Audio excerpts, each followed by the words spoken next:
She demanded an $80,000 destination wedding and forced my own son to give me a heartless ultimatum.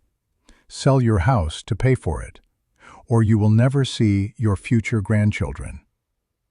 She called my home a dump. She called me a selfish old man. Well, I did exactly what they asked. I sold the house. But the look on her face when she opened the envelope at the wedding reception and found a check for exactly $1 single was worth every bit of heartbreak they put me through. I know that sounds cold, but before you judge me, you need to understand what they did to push a loving father to that point. And if you enjoy stories where greedy people get exactly what they deserve, hit that subscribe button right now. You do not want to miss the details of this revenge plan. My name is Robert, and I am 62 years old. For the last 4 years, I have been a widower. My wife, Sarah, and I didn't just buy our house. We built it. I don't mean we hired contractors to do the heavy lifting. I mean, I poured the foundation with my own sweat. Sarah sanded the floors until her hands were raw. We planted the oak tree in the backyard on the day we found out she was pregnant with our son, Brian. Every scratch on the floorboards has a story. Every room holds an echo of Sarah's laughter. This house isn't just an asset or a pile of bricks. It is my sanctuary. It is the only place where I still feel close to her. I thought my son understood that. Brian used to be a good kid. He was grounded, kind, and respectful. But that was before he met Tiffany. I don't want to be the cliché father who hates his son's partner for no reason. When Brian first told me he was getting serious with someone, I was thrilled. I wanted him to be happy. I wanted the house to be filled with noise and family again. But from the moment Tiffany stepped onto my porch, the air in the room seemed to drop 10 degrees. It started about 6 months ago. Brian brought her over for Sunday dinner to officially introduce us, although they had been dating for a year. I spent 2 days cleaning. I polished the silverware Sarah used to love. I cooked a roast that took 5 hours to prepare. When they walked in, Tiffany didn't say hello. She didn't smile. She took off her sunglasses, looked around my living room, and wrinkled her nose as if she smelled something rotten. "So, this is it?" she asked, her voice dripping with disappointment. She turned to Brian. "You said he had a property. You didn't say it was vintage." "It's not vintage, babe. It's just lived in," Brian said, sounding nervous. He looked at me with apologetic eyes, but he didn't defend me. He didn't defend the house. I tried to brush it off. "Welcome, Tiffany," I said, extending a hand. "It's nice to finally meet the woman who stole my son's heart." She barely touched my hand. "Nice to meet you, Bob. Wow, this place is really far out, isn't it? How do you manage the upkeep? It looks like the roof is about to cave in." The roof was fine. I had replaced the shingles myself 2 years ago, but I stayed polite. I served dinner. Throughout the meal, Tiffany made subtle digs. She asked if I had good insurance in case this old wiring catches fire. She asked how much land I had, not out of curiosity, but like a developer assessing a lot. She asked if I ever felt lonely and scared, being all alone in such a big, empty, drafty place. I saw Brian shrinking in his chair. He was completely under her spell. He laughed nervously at her rude jokes and nodded when she criticized the decor.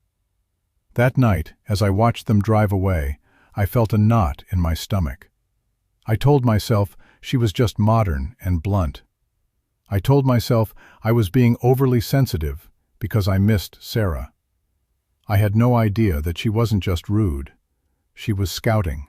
She wasn't looking at my home as a place where her future husband grew up. She was looking at it as a piggy bank that she was waiting to smash open.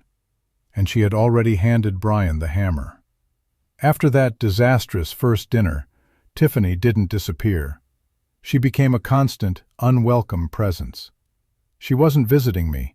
She was conducting an audit of my life. Brian, my own son, would bring her over almost every weekend, and the subtle remarks began to escalate into outright, cruel insults about my home and my life choices. She would walk through the house with her phone, filming small snippets, pretending to send them to her friends. "Look at this, Jessica," I once heard her whisper into the phone, loud enough for me to hear. "The wallpaper here is probably older than the internet, and they actually used this kitchen." Her focus quickly became the furniture. Sarah and I had collected beautiful antiques, things passed down through our families. Tiffany dismissed it all as dusty clutter. She pointed to the old grandfather clock, a wedding gift from Sarah's mother, and asked Brian if he could just ditch it before they decided to put the house on the market. Brian just mumbled something about getting a storage unit. He wouldn't even meet my eyes anymore. He was a shadow of the man I raised. The worst attacks were against the memories of Sarah. She'd look at the framed photo of us on our honeymoon and sigh dramatically. "Imagine how much better this room would look if that giant, hideous portrait was replaced with something modern, Brian." My wife wasn't hideous, but I said nothing. I just swallowed the bitterness and let my anger simmer. Then came the afternoon that confirmed my worst suspicions. Tiffany and Brian had been arguing quietly in the living room for 20 minutes, a tense, hushed conversation about liquidity and dead weight. They left in a hurry, claiming they were late for a spa appointment. I went to clear the empty coffee cups, and that's when I saw it. Tucked beneath a coaster on the side table was a glossy pamphlet. I picked it up. The cover was bright orange, featuring two unnaturally happy people playing checkers. The title read, "Sunrise Meadows, Secure, Simple, and Stress-Free Living." It was a brochure for a retirement home, a cheap one. My hands shook as I flipped through the pages. This wasn't an independent living community. It was an assisted care facility 20 miles from the city, far from Brian's work or Tiffany's preferred social circle. They weren't just planning to take my money. They were actively planning to dump me somewhere out of sight, using the proceeds from my home to fund their lavish lifestyle. A cold, hard clarity washed over me. This wasn't about a destination wedding anymore. This was a calculated financial and emotional strike. They weren't just greedy, they were cruel. I carefully placed the brochure back exactly where I found it, wiped the shock off my face, and replaced it with a calm, neutral mask. They wanted war. They had just shown me their opening move. Now, it was time to show them mine. A few weeks after I found that retirement home brochure, Tiffany insisted on a celebratory dinner. She chose the Grand Vista, the kind of place where the waiters treat you like a peasant and the wine list starts at $300. I paid the bill, watching them toast their future with my money. I needed them to feel safe. I needed them to think the trap was closing around me. The mood was falsely cheerful until the main course was served. Tiffany put down her fork, a predatory gleam in her eyes. "So, good news, Bob," she announced, using that condescending, sickeningly sweet tone. "We've settled on the wedding location." Brian sat there, staring into his expensive risotto, his silence being his consent. "We found a private resort in the Maldives," she continued, not waiting for a reaction. "It's absolutely breathtaking and totally exclusive." I asked politely about the budget. She didn't flinch. "The base package is $90,000, plus flights and the custom dress." She leaned forward, the smile dropping entirely. Her expression was hard and calculated. "Brian and I have decided that the only sensible way to secure that money is to liquidate your largest asset." Finally, the direct demand. Sell the house. It's a massive win-win, Bob, she insisted, trying to sound reasonable. The house is old, the market is hot. You'll walk away with $500,000. That cash covers the wedding, and we can set you up somewhere comfortable, like that Sunrise Meadows facility Brian showed you. They didn't even try to hide their plans for me. I tried to argue, mentioning my memories, mentioning Sarah. Tiffany cut me off instantly, her voice turning sharp as glass. The memories won't pay the caterers, Bob. This is your chance to invest in your only son's future. Brian finally spoke, his voice weak and defeated. Dad, please, just cooperate. Tiffany delivered the final, crushing blow. She locked eyes with me. If you refuse, if you choose that old dump over your family, then you need to understand something clearly. You will not be at the wedding. You will not be in our lives, and you will never see any future children. The threat of losing my son, of being cut off from my potential grandkids forever, hit me harder than any price tag. I looked at my son, who offered no objection to this cruelty. I took a deep breath, and a cold, strategic smile settled on my face. All right, I said quietly, pushing my chair back. You win. I'll sell the house. My quiet consent, all right, I'll sell the house, instantly transformed the atmosphere at the table. Brian let out a sigh of relief, but Tiffany was radiant. Her triumphant smile was utterly sickening. She leaned back, satisfied, acting as if she had just performed a noble act instead of crushing a man's last connection to his late wife. I played the role of the defeated old man. I mumbled, looking down at the table. I have one condition, though. I want to handle the sale personally. No realtors, just a quick cash buyer. I don't want any complicated closing, and I won't give you the money until the wedding day. I want it to be my formal, grand gift to the happy couple. This was the first hook in my trap.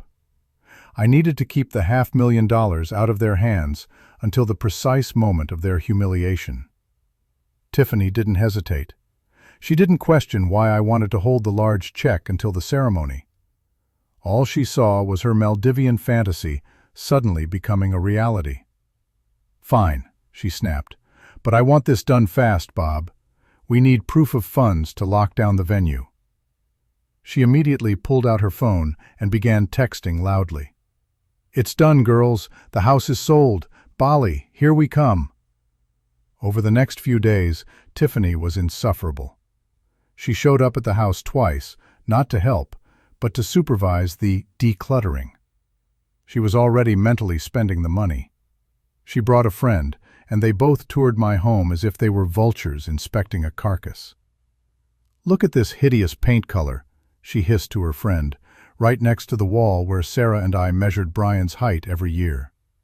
She asked me which charities I planned to leave my belongings to, suggesting the house should be empty and sanitized for the quick sale. She even brought a tape measure and started talking about what the new owners might do with the walls. The charade was emotionally painful. Every time I looked at Sarah's portrait, I felt a deep wave of guilt, as if I were betraying her memory. But that guilt quickly solidified into cold, hard determination. They had demanded a financial lesson. I was going to give them a masterclass in true family value. I knew exactly who the perfect, quick cash buyer was. He was the one person in my life who understood the real value of that house. The game had officially begun, and my first call was the most important one. The morning after my forced surrender, I immediately called the only person I trusted unconditionally, my best friend, Dave. Dave is a shrewd real estate attorney, and we've been like brothers since our college days. I met him at his downtown office, and I laid out the entire disgusting truth. The Maldives wedding, the dump insults, and the cheap brochure for the Sunrise Meadows retirement home. Dave listened, his face turning from concerned to cold fury. When I finished, he didn't even hesitate. "Robert, that is unforgivable. They are trying to steal your memories. We are going to make them think they won. We are going to teach them the true cost of disrespect." I explained my condition. I needed to sell the house instantly, but I needed to retain full control and not move. Dave smiled, a dangerous, professional smile. "I have the perfect solution. I'll be your cash buyer." He explained the legal strategy. We would officially transfer the deed to him for a nominal price of $1. This was legally binding and would satisfy my promise to sell the house quickly for cash. "But here's the key," Dave continued, leaning in. "We will simultaneously execute a separate document called a life estate agreement. It grants you, Robert, the absolute and undeniable legal right to live in the home for the rest of your life. I will legally own the title, but I cannot legally move you out, and I cannot profit from the house until you are gone." It was perfect. They would get the sale they demanded, but the actual asset would be worth virtually zero to them. We spent the afternoon preparing the complex documents. The process was swift, quiet, and absolutely legal. Later that evening, I called Brian. "The house is sold, son," I said, trying hard to sound defeated. "A private buyer paid cash immediately. The money is locked away in a safe account, ready for your wedding gift." Brian let out a triumphant cry of relief and quickly handed the phone to a squealing Tiffany. Her high-pitched, self-satisfied glee on the other end of the line was the final, sickening confirmation I needed. She was already counting her $70,000. She had no idea she had just locked herself into the most humiliating trap of her life. My home officially became my theater, and I was giving the performance of my life. I started packing, not seriously, just enough to maintain the illusion of departure. I strategically filled boxes with old photographs and Sarah's favorite trinkets, ensuring I looked visibly tired and mournful whenever Brian or Tiffany came around. I needed them to witness the depth of the pain they were supposedly inflicting. A few days later, the charade intensified. Tiffany arrived unannounced, but this time she brought a small entourage, a young architect and an interior designer. She walked right past me, ignoring my feigned exhaustion. "Bob, these are professionals," she announced dismissively. "They need to do some preliminary measurements for the renovation. The new owner is keen to modernize and flip this place fast, you know." She led them through the rooms, treating my home like a condemned property. She stood in Sarah's small sewing room, where my wife spent countless happy hours, and told the architect, "Tear out this wall. Nobody uses a sewing machine anymore. The space needs to be open plan." In the master bedroom, where Sarah and I shared 35 years of our lives, she instructed the designer, "This entire wing needs to be gutted. It's too heavy and old. We need something light and Instagrammable." I watched, pretending to be frail and resigned, but inside, my resolve hardened to steel. The worst moment came in the dining room. Tiffany picked up an old china plate, part of Sarah's priceless wedding collection, and examined it with pure distaste. "Do you want any of this junk, Brian?" she asked my son, who was busy scrolling on his phone. "It's probably just going to Goodwill, unless we can sell it for a few bucks at a yard sale." Brian didn't even look up. "Whatever you want, Tiff." The utter disregard for my wife's legacy was the final, stinging confirmation that this revenge was not only deserved, but essential. Finally, Tiffany turned back to me, impatient. "We need a definitive closing date, Bob. I need to book the final vendor details for the Maldives." I gave her the date Dave and I had set up for the official document signing. "The paperwork is ready," I said, my voice deliberately weak. The cash buyer is prepared to sign. The money is yours on the day of the wedding." She smiled, completely satisfied. She had no idea that the house was already legally gone, and she had just bought a ticket to the most humiliating event of her entitled life. The day we executed the documents was quiet, quick, and clinical. Dave, acting as the private buyer, met me and his notary, a woman Dave trusted implicitly, in a small conference room. We officially signed the deed transferring the house to him for the nominal price of $1. At the same time, we executed the official life estate agreement, which granted me the absolute, permanent right to live in the home for the rest of my life. The notary smiled faintly as she stamped the final pages, a silent accomplice to the coming drama. Dave handed me a large, thick, expensive-looking envelope, the perfect size for a grand, celebratory check. "Your wedding gift, Robert," he said, giving me a knowing look. This was the crucial physical prop I needed. I left the office feeling a potent mix of relief and nervous anticipation.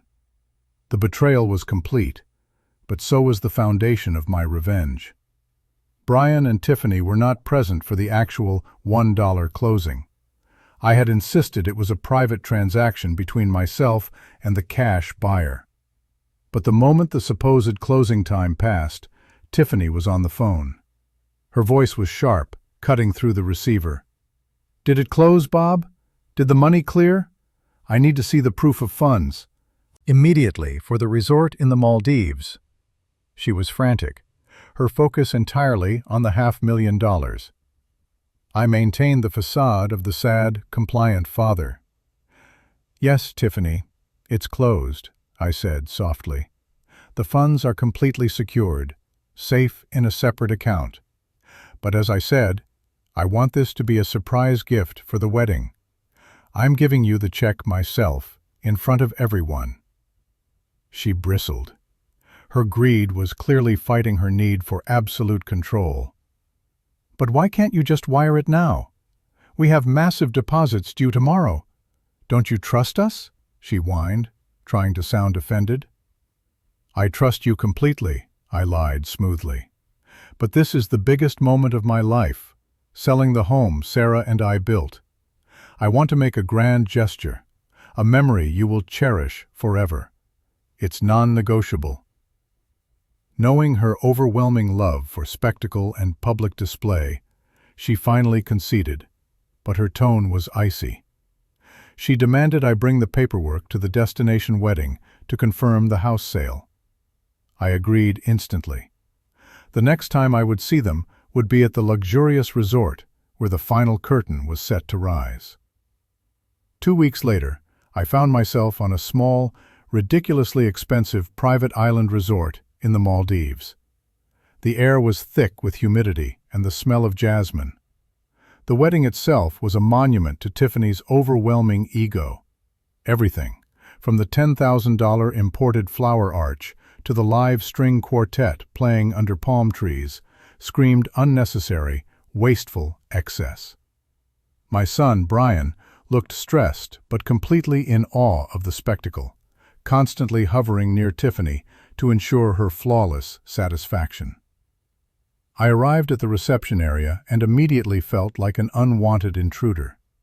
No one from their party acknowledged me. Eventually, an indifferent, overworked wedding coordinator pointed me to my assigned seat. My table was the worst one in the entire venue. A small, solitary setup shoved against a large, decorative palm tree, directly next to the path leading to the restrooms and the loud kitchen entrance. I was completely isolated, the furthest person possible from the extravagant head table. I wasn't Dad. I was just a necessary, quickly forgotten wallet. I sat there, a solitary figure, watching the carnival of entitlement unfold. Tiffany, looking incredible in her massive custom gown, laughed loudly with her bridesmaids. I leaned back slightly and overheard a conversation between her and her maid of honor, amplified by the combination of champagne and distance. The maid of honor congratulated her on getting the large deposit finalized. Tiffany smirked, lifting her glass.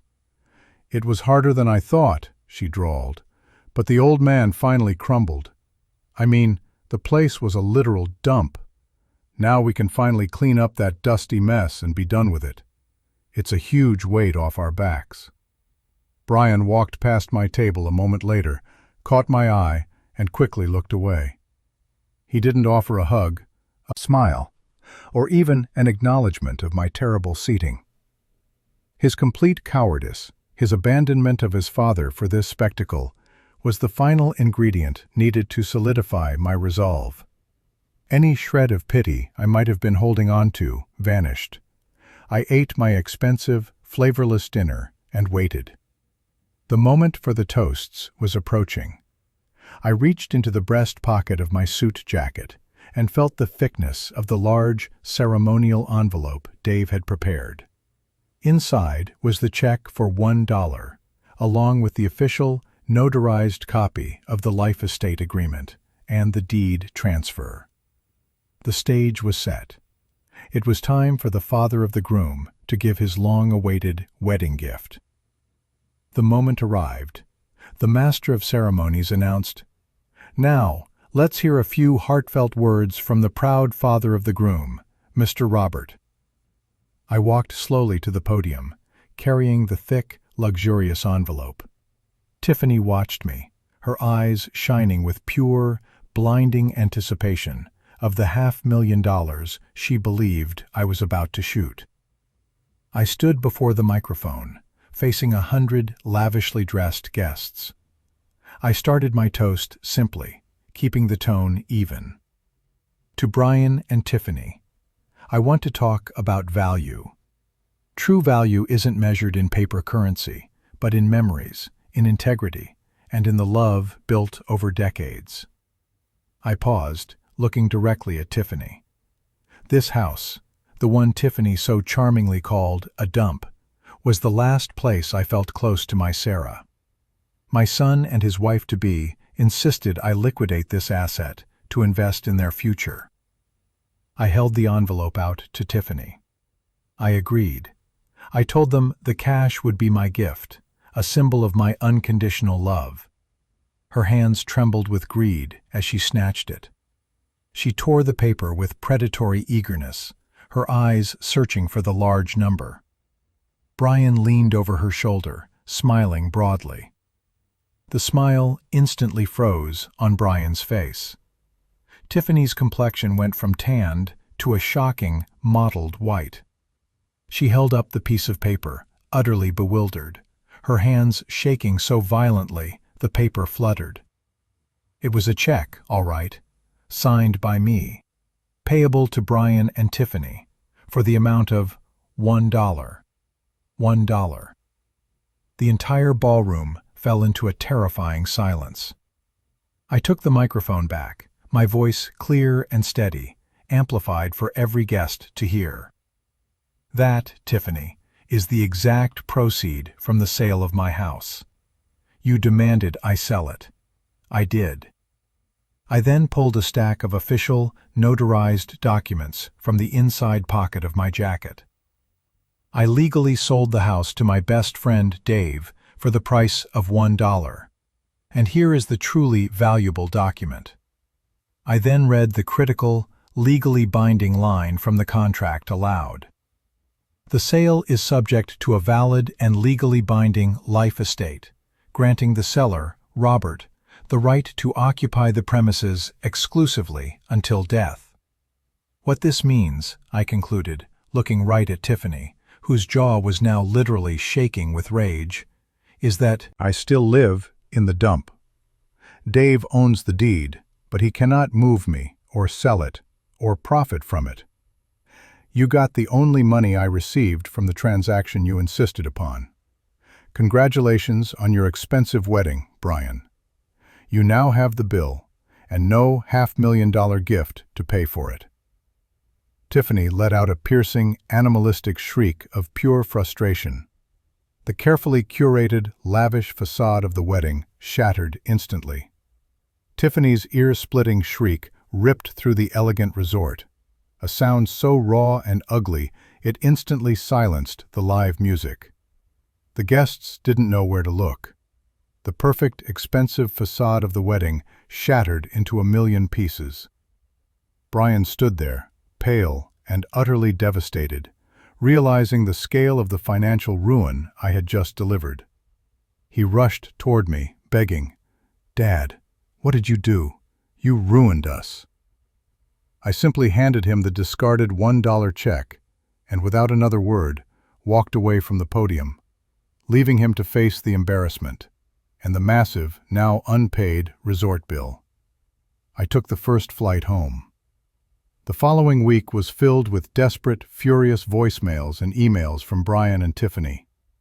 Tiffany's messages were pure venom and threats of lawsuits that my friend Dave quickly dismissed. Brian's attempts were pathetic pleas for reconciliation, begging me to sell the house properly so he could pay off the debt. "I need that money, Dad. You can't leave me with this debt." I ignored them all. I had changed the locks, both physically on my door and emotionally in my heart. Dave came over with a six-pack of my favorite beer, and we sat in the living room, the dump, listening to Sarah's old vinyl records, laughing about the most expensive $1 check ever written. My revenge wasn't about money. It was about protecting my home and my dignity. With my savings completely secure, the $500,000 I was supposed to give away, I began to live for myself.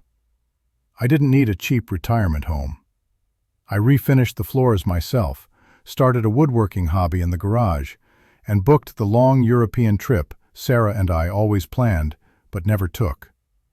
My son is currently stuck working 2 jobs to pay off the Maldives resort debt, and Tiffany is long gone, having quickly realized there was no further wealth to extract. I found my true peace, not just in revenge, but in the freedom and clarity it bought me. I want to ask you, the listeners, did I do the right thing? Was this revenge too cold for a father to deliver? Or did their unforgivable cruelty justify the lesson I taught them? What would you have done in my place? Let me know your thoughts in the comments below. If you enjoyed watching entitled people get served a cold dish of karma, make sure you hit that like button. Subscribe for more true stories and pro-revenge tales. We drop a new one every week. The end. Thank you for listening.